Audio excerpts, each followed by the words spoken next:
একজন বক্তার কণ্ঠও নাই, সুরও নাই, কিছুই নাই, তবুও কেন জানি তার বয়ান শুনলে কলিজা পর্যন্ত কেঁপে ওঠে।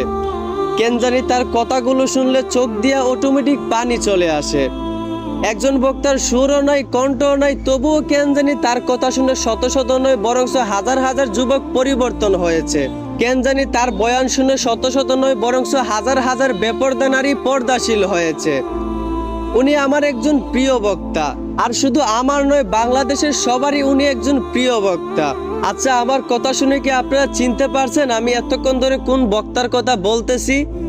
চিনে থাকলে অবশ্যই কমেন্ট বক্সে সেই বক্তার নাম অথবা সেই বক্তার পিক দিয়ে যাবেন, আর অবশ্যই ভিডিওটা শেয়ার করে দিবেন।